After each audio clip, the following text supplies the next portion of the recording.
আসসালামু আলাইকুম। আমি প্রফেসর ডাক্তার ইতিশামুল হক। আমি ক্যান্সার বিশেষজ্ঞ। আমি আবার আপনাদের কাছে এসেছি ক্যান্সার টকে। আমরা ক্যান্সার বিষয়ক যে আলোচনা, এটা আজকে আরেকটা পর্ব নিয়ে আসছি। আজকে আমরা শ্বাসনালীর ক্যান্সার নিয়ে কথা বলবো। আসলে আমরা জানি যে আমরা যে কথা বলি, যে আপনাদের সাথে আমি কথা বলছি, এটা হচ্ছে আল্লাহর একটা অশেষ রহমত। এই কথা বলার জন্য আমাদের শরীরে আল্লাহ পাক একটা বিশেষ অঙ্গ দিয়েছেন, এটাকে আমরা সাধারণত এই শ্বাসনালী বলে থাকি। এই শ্বাসনালীর ভিতরেই ভোকাল কর্ড বলে একটা অংশ আছে। এই ভোকাল কর্ডই কিন্তু আসলে আমাদের এই কথা বলার জন্য একটা গুরুত্বপূর্ণ অঙ্গ হিসেবে কাজ করে।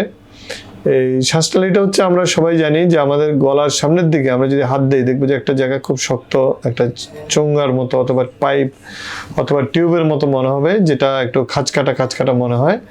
এটাই কিন্তু আমাদের শ্বাসনালী। আমরা সাধারণত নাক দিয়ে যখন বাতাসটা নিই, এই বাতাসটা এই শ্বাসনালী দিয়ে আমাদের ফুসফুসের মধ্যে যায়। সুতরাং শ্বাসনালী আমাদের শ্বাস প্রশ্বাসের জন্য একটা গুরুত্বপূর্ণ অঙ্গ। পাশাপাশি এটার মধ্যে যে ভোকাল কর্ড থাকে, সেই ভোকাল কর্ডটা আমাদের কথা বলার জন্য একটা সহায়তা করে, বা আমাদের কথা বলার যন্ত্র হিসেবে এটা আসলে পরিগণিত।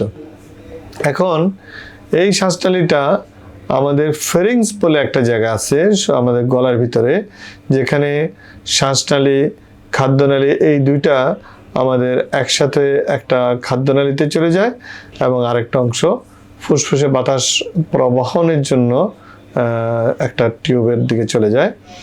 তো এই ফেরিংসের পর থেকে আসলে শ্বাসনালী যেটা, এটা আমাদের শুরু হয় এবং এটা আমাদের ফুসফুসের উপরে আমরা একটা বলি ব্রঙ্কাস, মানে ওইটা শ্বাসনালীটা দুই ভাগ হয়ে যায়, ভাগ হয়ে ওই ফুসফুসের মধ্যে ঢুকে যায় আর কি, ওইখানে আমাদের বাতাসটা নিয়ে যায়। তো এই হচ্ছে আমাদের শ্বাসনালী, যেটা আমাদের গলার সামনের দিকে আমরা সবাই হাত দিলে পাবো। এখন এই শ্বাসনালীটা খুবই গুরুত্বপূর্ণ একটা অঙ্গ, আমরা বুঝতেই পারলাম, কেননা আমাদের বেঁচে থাকার জন্য যে আমাদের শ্বাস প্রশ্বাস আমরা নেই, সেটাতে এটা সহায়তা করে। আর নাম্বার 2 হচ্ছে আমরা কথা বলার জন্য যে আমাদের অ্যাক্টিভিটিস, এটাও কিন্তু এই শ্বাসনালী থেকেই কথা বলার যে শুরু, এখান থেকে হয়। তো যাই হোক, এখন এই শ্বাসনালীতে অনেক ধরনের অসুখ হতে পারে। যেমন আমাদের বাংলাদেশে খুবই কমন একটা হয় যে আমরা বলি ঠান্ডা লেগেছে বা আমাদের ঠান্ডা লাগছে, তখন হয় কি গলার শব্দটা একটু বসে যায়, খুচখুচে কাশি হয়, তারপরে হচ্ছে গিয়ে একটু মানে গলার ভিতরে একটু জ্বালা পোড়া হয়, বা কিছু খেতে গেলে একটু ভালো লাগে না, খারাপ লাগে।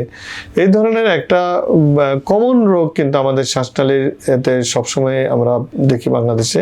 এটাকে শ্বাসনালীর প্রদাহ আমরা বলি, অথবা আমি যদি এটাকে বলি তাহলে লেরিনজাইটিস আমরা বলি। তো এখন এই লেরিনজাইটিসটা যখন হয়, তখনও কিন্তু আসলে আমাদের কথা বলতে অসুবিধা হয়, যেহেতু আমাদের ভোকাল কর্ডটা শ্বাসনালীর মধ্যে আছে। যার জন্য আমরা সবসময় সাধারণ ঠান্ডা লাগা এবং লেরিনজাইটিস, এটাকেই শ্বাসনালীর রোগ হিসেবে সবচেয়ে গুরুত্ব দিয়ে থাকি। কিন্তু দুঃখের ব্যাপার হচ্ছে, অনেক সময় শ্বাসনালীতে এর বাইরেও কোনো রকমের রোগ হতে পারে। স্পেশালি আমরা যেটা নিয়ে আজকে আলোচনা করব, যে শ্বাসনালীর ক্যান্সার এখানে হতে পারে। এই শ্বাসনালীর যে ভোকাল কর্ড দিয়ে এই শ্বাসনালীটাকে আমরা 3 ভাগে ভাগ করি। একটা হচ্ছে ভোকাল কর্ড যেখানে থাকে, ওইটাকে আমরা বলি গ্লোটিক পার্ট, এবং ওর নিচে যেটা থাকে ওইটাকে আমরা বলি সাবগ্লোটিক, এবং উপরে যেটা থাকে ওইটাকে বলি সুপ্রাগ্লোটিক। এখন এই গ্লোটিক, সাবগ্লোটিক, সুপ্রাগ্লোটিক যে কোনো জায়গায় ওদের একটা আবরণ আছে, লাইনিং ইপিথেলিয়াম বলি। এই আবরণ থেকে হঠাৎ করে কিন্তু কোনো একটা গ্রোথ, অথবা যেটাকে আমরা বলি টিউমার বা মাংসের বৃদ্ধি, এরকম একটা হয় আর কি।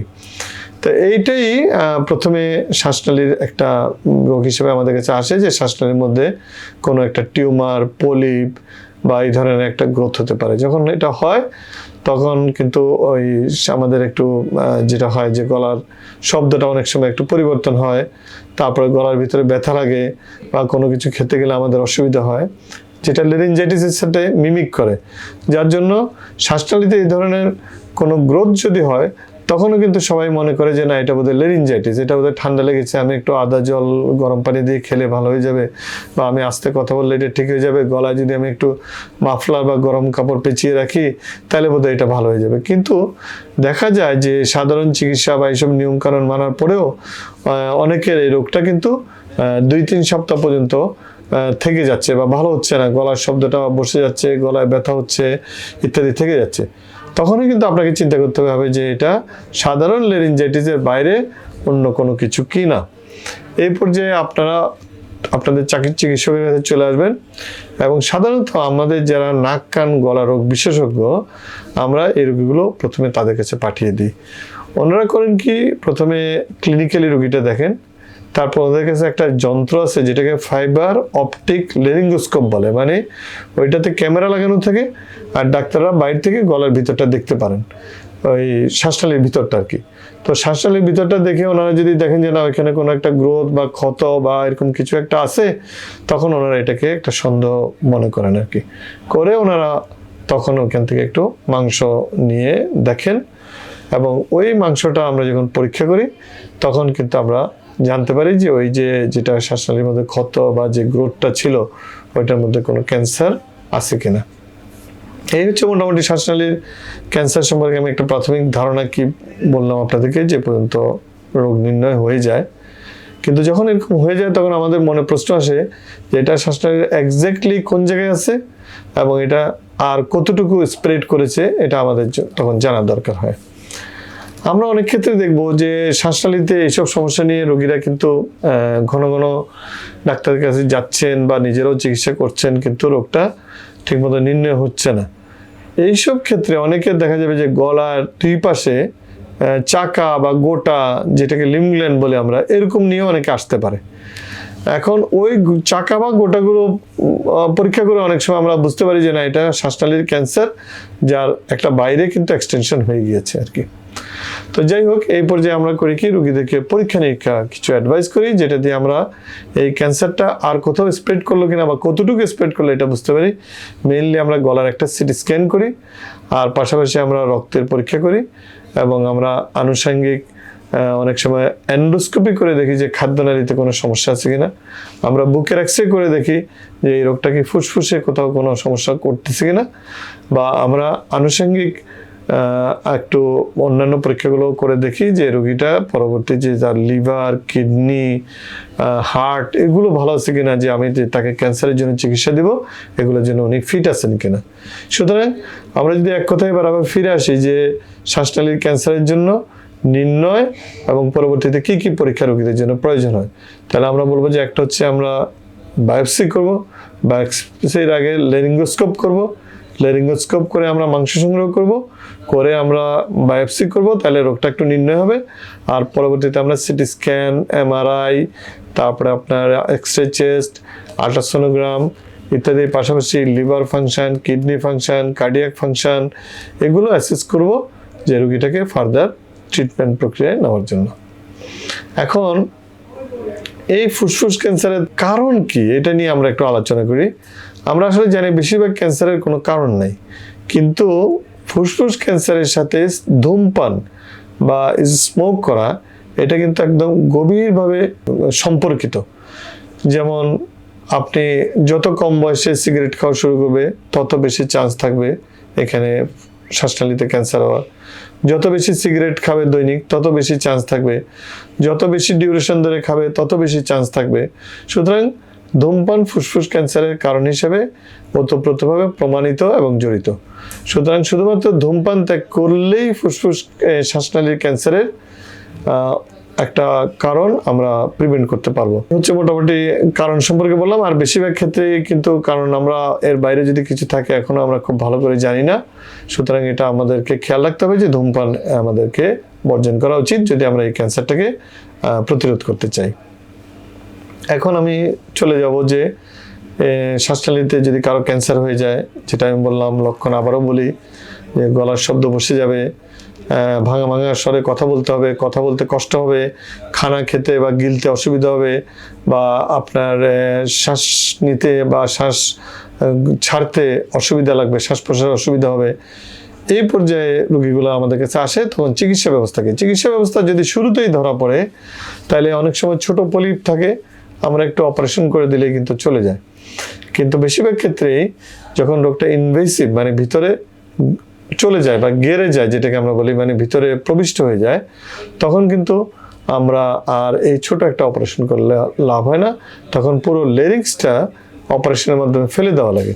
কিন্তু আমরা দেখছি একটা অঙ্গ ফেলে দিলে কথা বলতে অসুবিধা হবে, শ্বাস ফেলতে অসুবিধা হবে। সুতরাং আমাদের চিকিৎসা বিজ্ঞানে এই মুহূর্তে আমরা এই চিকিৎসাটা আবিষ্কার করেছি যে রেডিয়েশন বা রেডিওথেরাপি যদি পারফেক্টলি বা প্রপারলি দেওয়া যায়, তাহলে ফুসফুস ক্যান্সার অনেক ক্ষেত্রে মোটামুটি আর্লি এবং লোকালি অ্যাডভান্স স্টেজে কিউরেবল। সেই ক্ষেত্রে আমরা রেডিওথেরাপির সাথে যদি লোকালি অ্যাডভান্স কখনো গ্ল্যান্ড কখনো থাকে, তাহলে আমরা সাপ্তাহিক একদিন করে কেমোথেরাপি দেই, বা অনেককে কেমোথেরাপির পরিমাণটা একটু আগে পরে বাড়িয়ে দেওয়া লাগতে পারে তার রোগের এক্সটেনশনের উপরে নির্ভর করে। কিন্তু বেসিক্যালি শ্বাসনালীর ক্যান্সারের চিকিৎসাটা হচ্ছে রেডিওথেরাপি, এবং রেডিওথেরাপির সাথে কখনো কখনো আমরা কেমোথেরাপি দেই। বাট কখনো যদি শ্বাসনালীর ক্যান্সারটা অনেক বেশি অ্যাডভান্স হয়ে যায় অথবা রেডিওথেরাপি দেওয়ার পর আবার রিকভার করে, তখন কিন্তু এটা পুরোটা কেটে ফেলে দেওয়া বা অপারেশন করা ছাড়া আর কোনো বিকল্প থাকে না।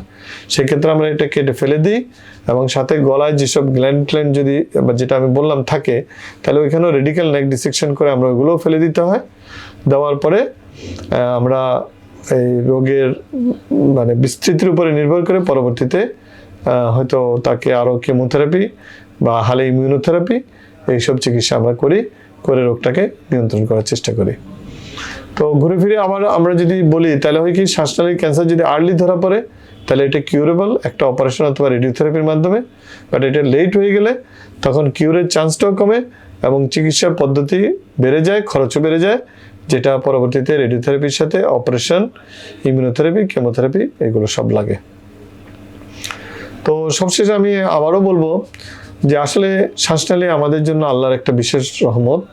আমরা এটা দিয়ে শ্বাস নিই এবং কথা বলি, কিন্তু আমাদের এই অযত্নের কারণে, যেটা ধূমপানের মাধ্যমে আমরা করি, এই শ্বাসনালীর ক্যান্সার রোগটা হয়।